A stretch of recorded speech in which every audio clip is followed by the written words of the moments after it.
So people often ask me, do I really hunt or do I make it look like I hunt? Well, that's a good question. And in a little bit, I'm going to tell you the answer to that question.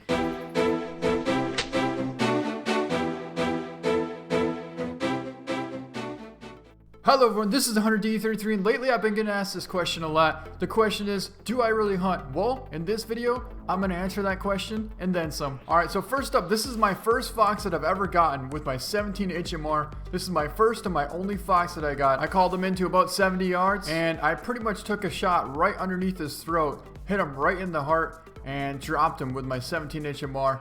That was one of the coolest moments right there, I'll tell you what. This is a buck that I got in the more recent years. I got him with my Hoyt Gatera at about 30 yards out. I thought he was a little bit bigger, to be honest. He was in some really thick grass and all I could see was his one tine. And I thought he was going to be like a 130's 8 point. He turned out to be kind of like a 7 point. This buck here is one of my more unique and recent bucks. I call him the crab claw buck because he's all webbed out there on his main beam. But I actually got him with my Benelli 3-inch slugs and he was running wide open at 130 yards out across this grass field. My grandpa told me, big buck coming out across the field.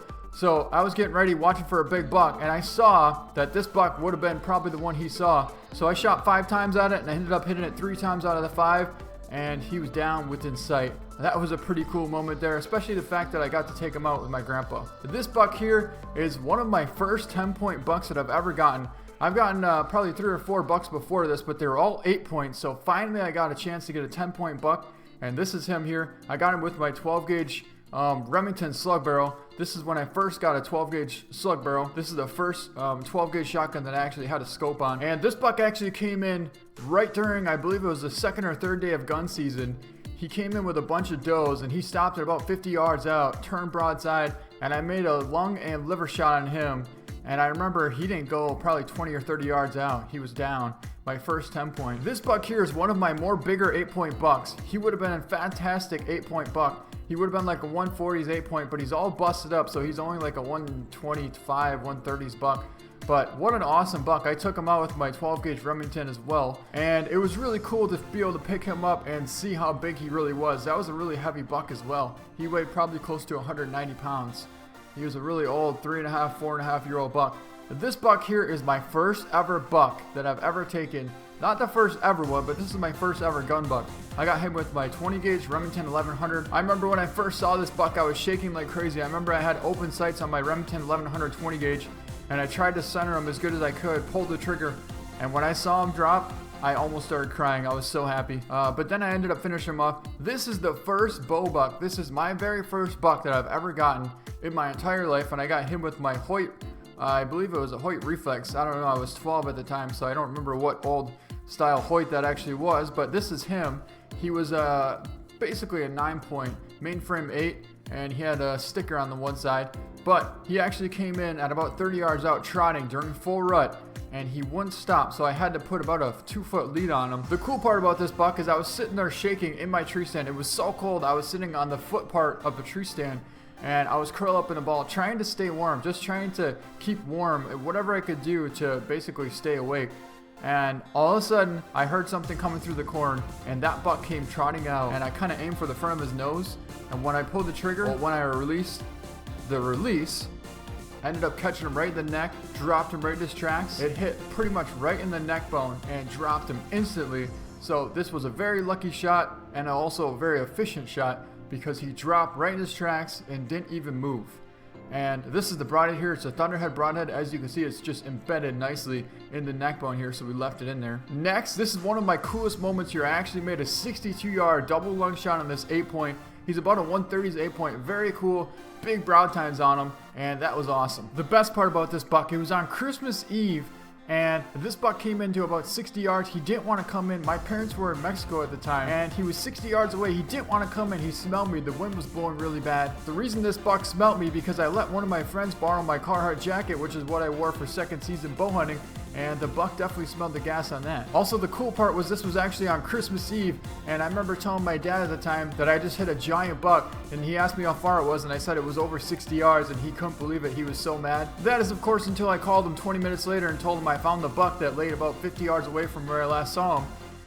and then he was pretty happy. So because I really wanted to know how far away this buck was, I went back in the woods in my tree stand and put out a 3D target. I gave my friend a rangefinder and he ranged a 3D target where I was standing right next to the buck. 62.3 yards away it was, and that was the farthest shot anyone's ever taken. Now, to be perfectly honest, I've never actually taken a 60-yard shot, but I do have a 50-yard pin. So basically what I did was took the 50-yard pin and held it about 6 inches above the spine and let one fly. When I first pulled the trigger on the release, it was the coolest moment ever to see that Luminok go about 2 feet over the top of that buck and kind of drop right in perfect and just sink right in the sweet spot. I guess you could say it's sort of like this moment.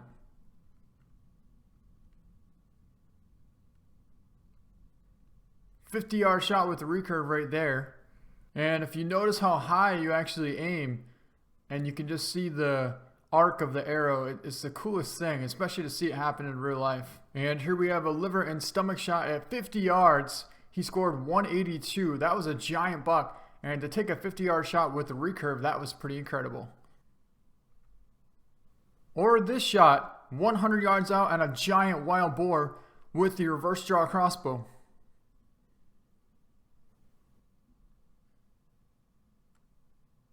Just look at the arc on that tracer. And it hit him perfectly right through the lung and heart at over 100 yards out. Look at this. Here he is. You can see the shot was absolutely perfect. 100 yards out. Let's pick him up and see how we did. 109 yards. He scores 1,122. We made a heart shot at 100 meters out with the reverse draw crossbow. This might have been one of my best shots in the Hunter Classic. An absolute perfect heart shot on this giant 1100 plus wild boar. And this buck here I took out with my 12 gauge Remington 3-inch. This turkey here is a nice 10.5-inch gobbler. I actually built this clock and it looks like one of the numbers fell off. I got him with my 12 gauge Benelli with 3-inch 4-shot. I actually got him with my friend. My friend was with me. He called him into about 30 yards out, and well, I could see him and put the bead right on his neck and completely dropped him. It was a pretty good sized gobbler. I was very happy with that one. And this turkey was standing full strut at about 30 yards out. Made an awesome shot on him and he dropped. This is one of my more recent turkeys as well. I got him a couple years back, to be perfectly honest. It was one of my biggest gobblers. And this buck here is one of my biggest bow bucks to the date. This is my second biggest buck right here. He's a 140s 8-point buck, and when I first saw him, I couldn't believe it. This buck was also really smart. I saw him a couple nights before, but he never came into range. He was always a little bit too far out with a bunch of does, and one night I got lucky, and one night he finally came in close enough to about 40 yards out, and I centered him. Ended up catching a straight intestine shot, but once I saw that, I knew he was going down. I actually made not that great of a shot, but I knew it was intestine, so it was a straight gut shot. I gave him plenty of time to bed down, tracked him the next morning, 200 yards away, there he was. And it was just the coolest moment ever. That was my first biggest buck. This is my biggest public buck ever. A 10-point, he scores 130s. And this buck walked right underneath me. I centered him completely. Made a double lung liver shot. He ran 30 yards and piled up. The coolest moment. And the only buck I've ever seen actual drop right in front of me. This is my first and my biggest tom turkey ever. This one had a 14-inch beard. He was a double beard. And he had an 1.5-inch spurs on him. I believe he weighed close to 27 pounds, so just an absolute giant gobbler. And I took him down with my dad's 10 gauge. As you can see, he's just an awesome gobbler, and he has 2 beards. Well, the first beard's a little bit thinner than the back one, but you can see I kind of shot a chunk of his beard off there. He is the biggest gobbler that anyone in my family's ever gotten, and he's the biggest gobbler that I've ever seen. He's also the first one I've ever gotten.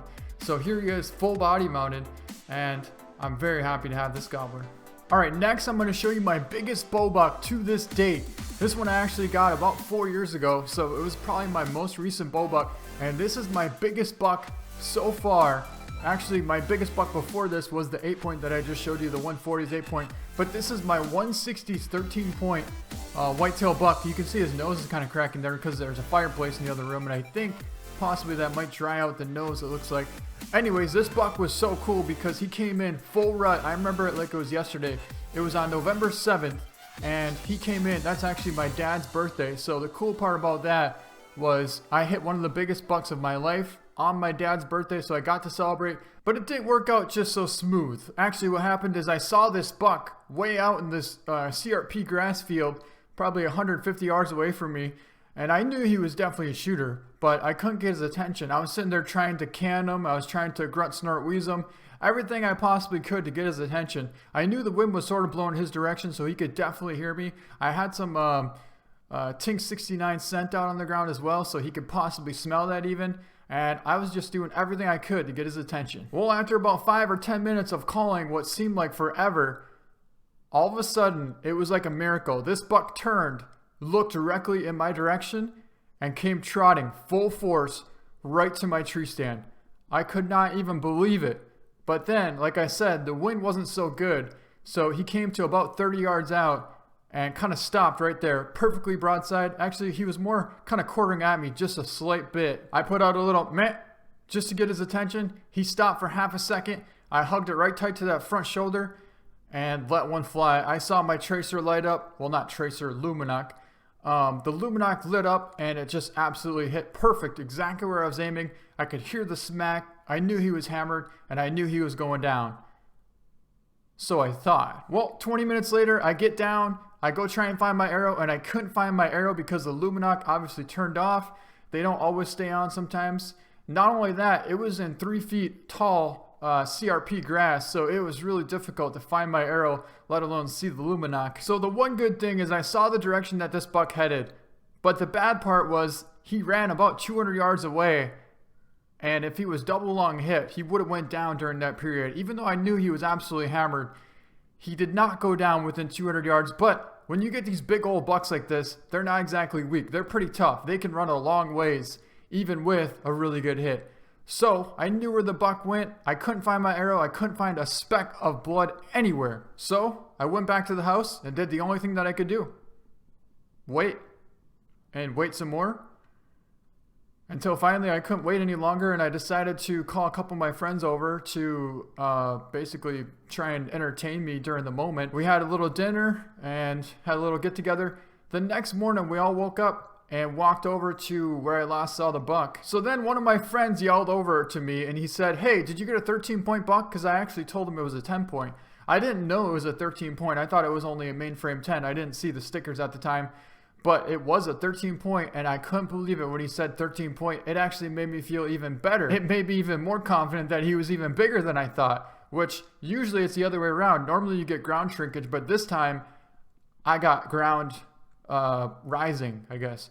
And it was just so cool because when I saw he was a 13-point, and I knew this was the same exact buck that I took a shot at, I was so happy that we finally found him. Now, you might be wondering why this buck didn't bleed at all and also why I couldn't find the arrow. Well, one, because it was really tall grass, so I couldn't find the arrow.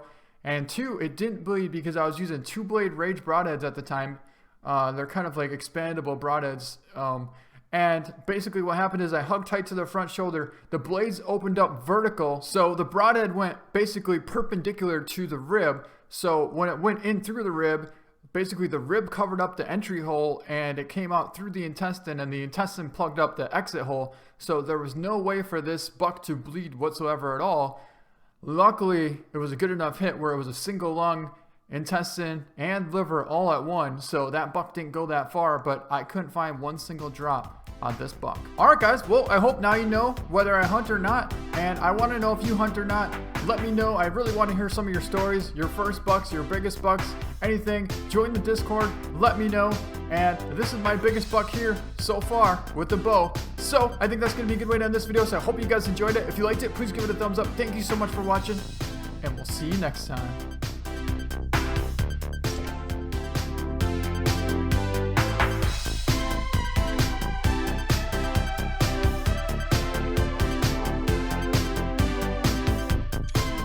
Let's go with that and let's pick them up. Oh my god, a 210 scoring diamond whitetail buck. I can't believe he was that big.